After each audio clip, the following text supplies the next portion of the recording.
Baik, kita melihat firman Tuhan pagi hari ini mulai dari Yohanes pasal yang ke-6 ayat 38 dan 39.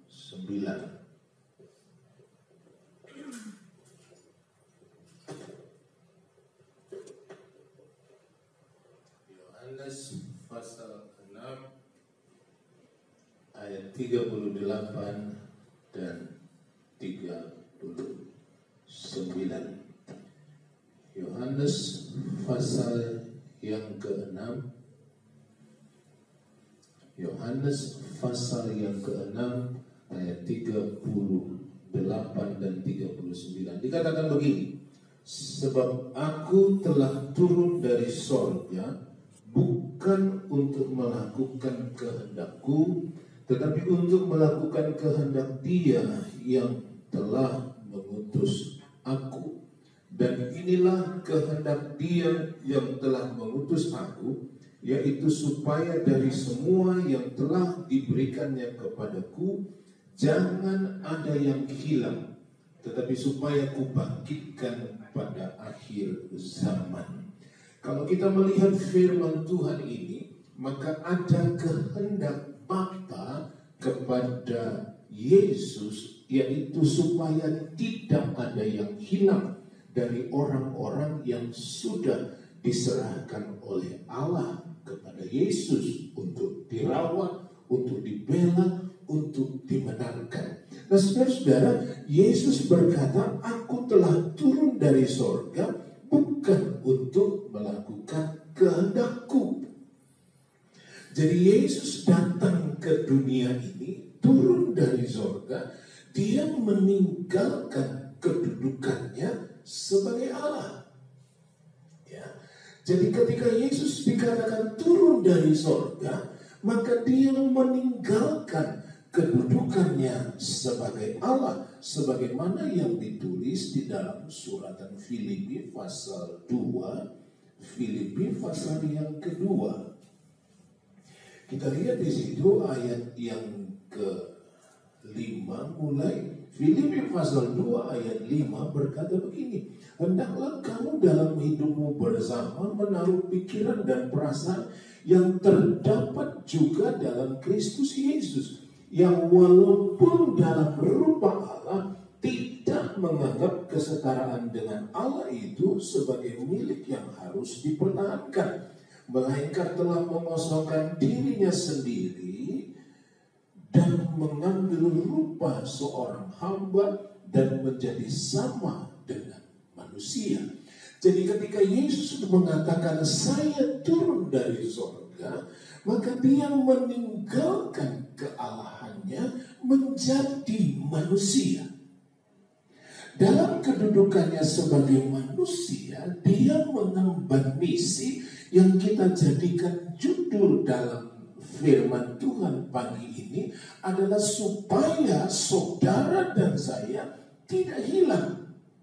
Tidak ada yang hilang dari orang-orang yang dipercayakan kepada Yesus. Itu sebabnya ketika Yesus akan ditangkap, Dia berkata begini di dalam Matius pasal yang ke-26 ayat yang ke-53. Matius pasal yang ke-26 ayat yang ke-53, Dia berkata begini, atau kau sangka bahwa aku tidak dapat berseru kepada Bapakku supaya Ia segera mengirimkan lebih dari 12 pasukan malaikat membantu aku? Ketika orang-orang mau menangkap Yesus, ada murid Yesus yang mengeluarkan pedang dan coba melawan. Yesus berkata kepada muridnya itu, apa kau sangka saya tidak bisa berseru kepada Bapakku dan Bapakku akan segera mengirimkan 12 pasukan lebih. 12 pasukan itu artinya 12 legion. Legion itu pasukan besar yang umumnya terdiri dari 6.000 prajurit kurang lebih. Jadi kalau Yesus berkata Allah bisa mengirimkan 12 pasukan, artinya ada sekitar 72.000 pasukan, 72.000 malaikat yang bisa segera datang untuk menyelamatkan Yesus. Tetapi sekali lagi Yesus sudah berkata dari awal, saya datang ini untuk melakukan kehendak dari Bapa yang mengutus dia. Bukan kehendaknya sendiri. Kalau kehendaknya sendiri adalah tidak menderita. Itu sebabnya juga Yesus berdoa di Taman Getsemani, Bapa, kalau mungkin biar jalan ini berlalu daripadaku. Kita bisa membayangkan kalau Yesus hanya berjalan dengan kehendaknya sendiri sebagai manusia, bubar semua. Tidak ada keselamatan.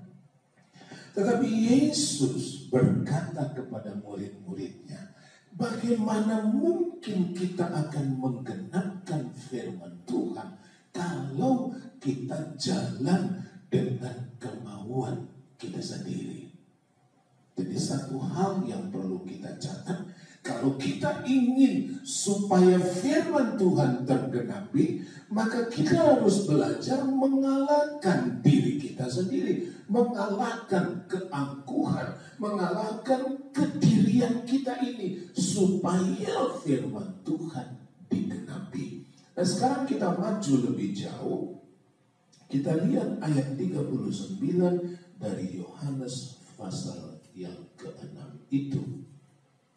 Dikatakan begini, Yohanes 6 ayat yang ke-39.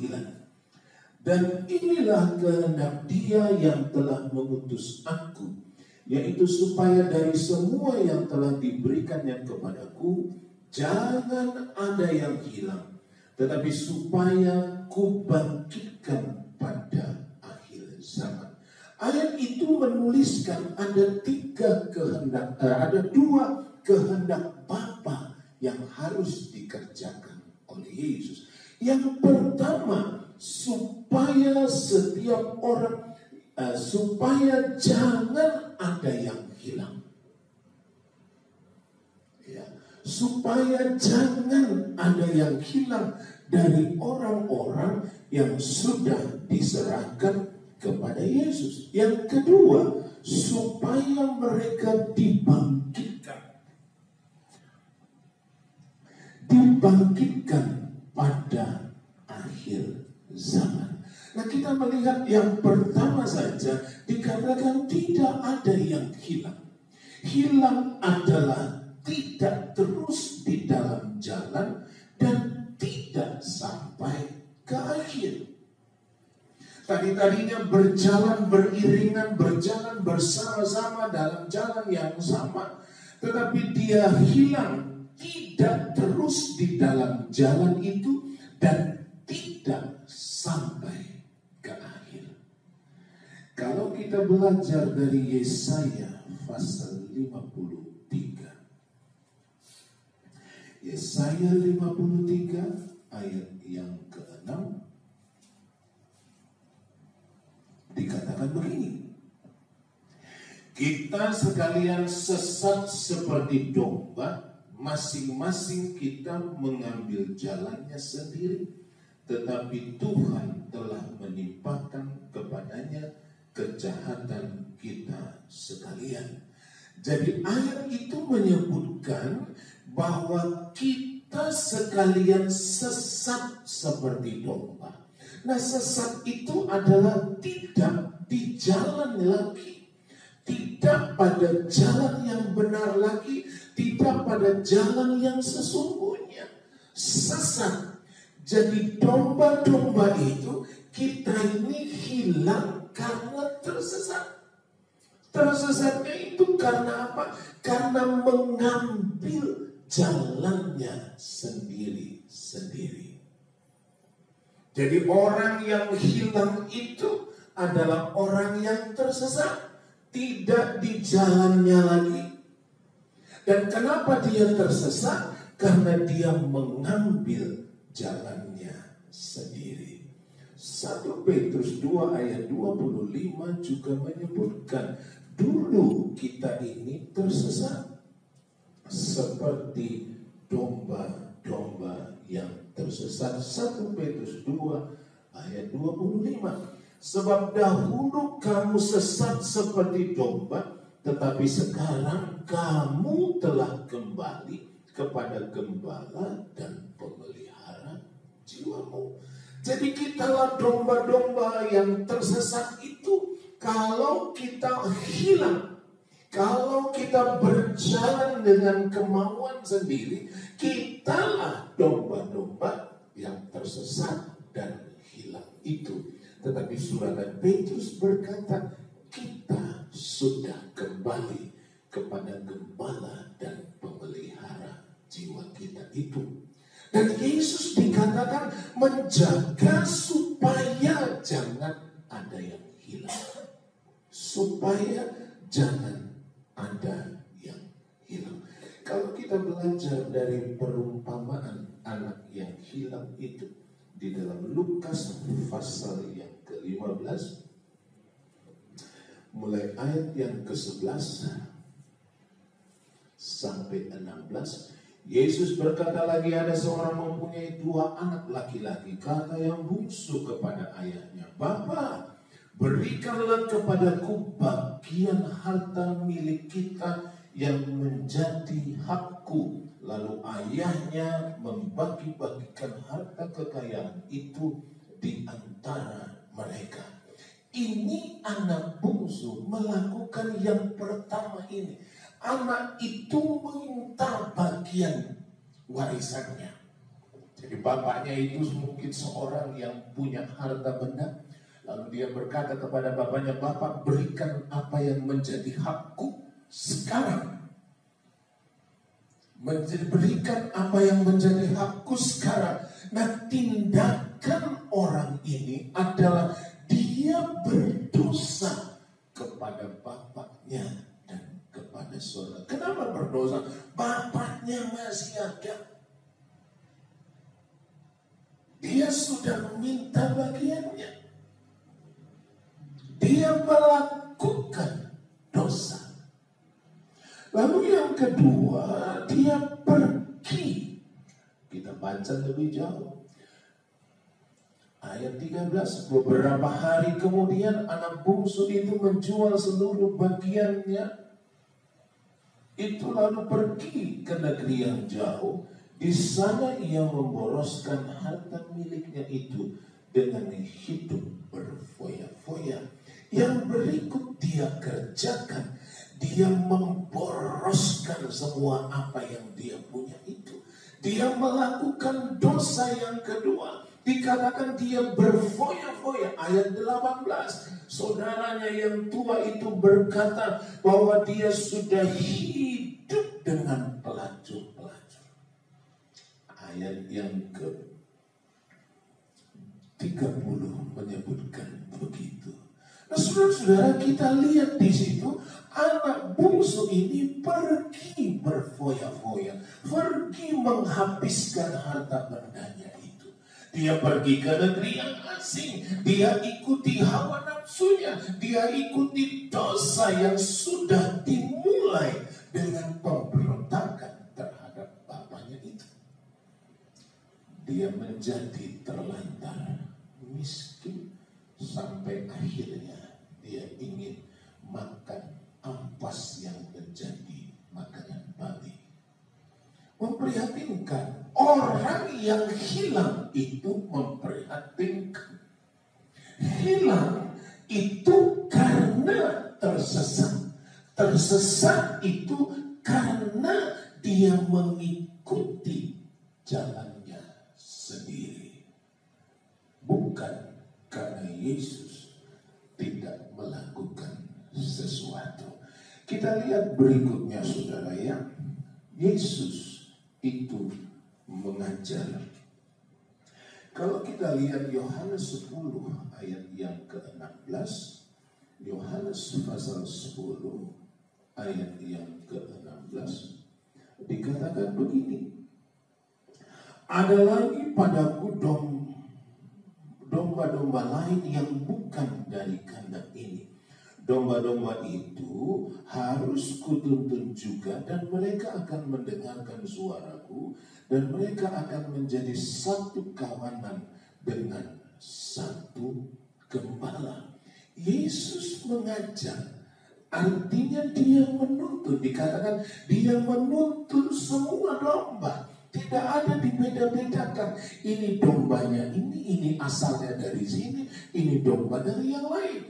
Ada domba dari kandang ini, ada domba lain yang masuk ke kandang itu. Tapi di mata Yesus mereka sama-sama dituntun. Dituntun itu artinya diajari, diarahkan, dan semua mendengarkan suara Yesus. Karena Yesus memperdengarkan suaranya.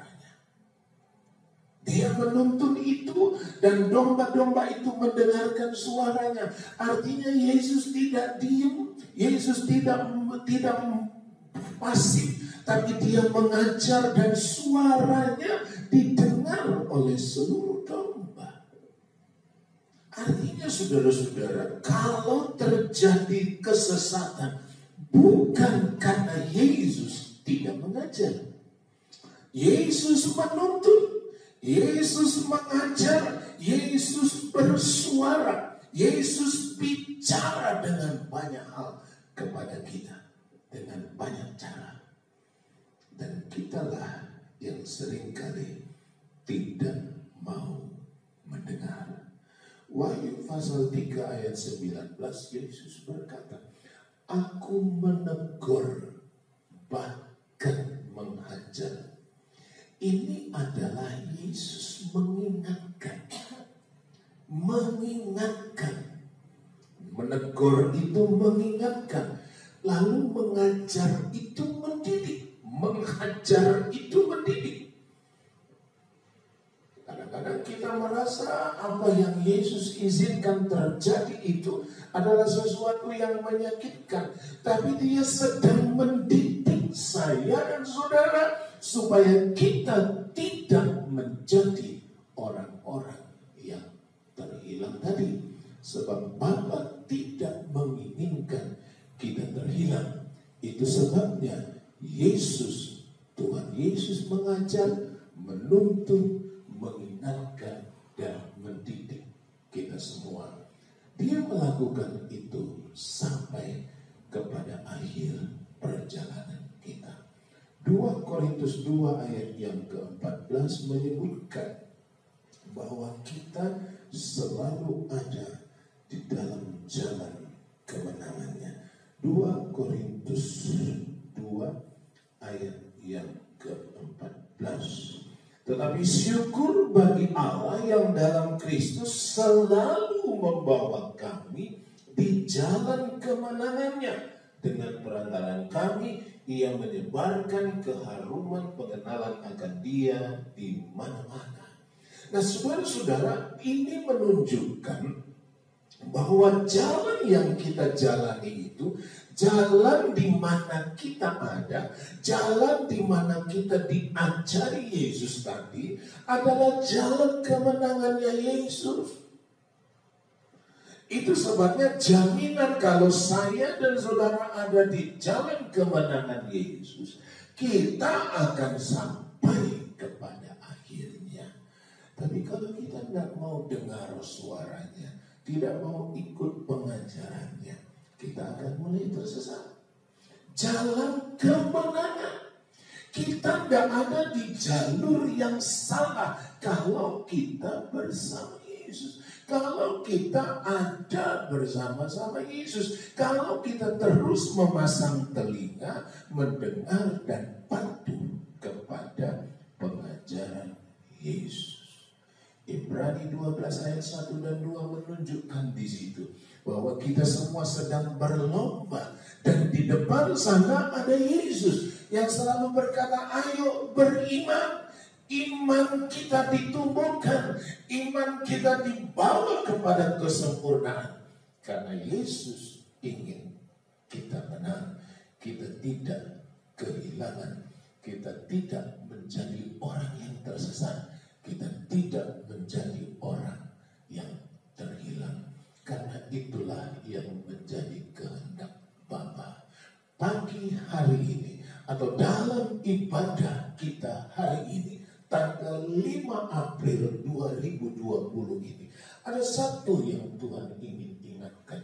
Saya ada untuk menjagamu supaya engkau jangan terhilang. Saya ada mengajarmu, menuntunmu, dan membimbingmu supaya engkau jangan terhilang. Tuhan Yesus memberkati.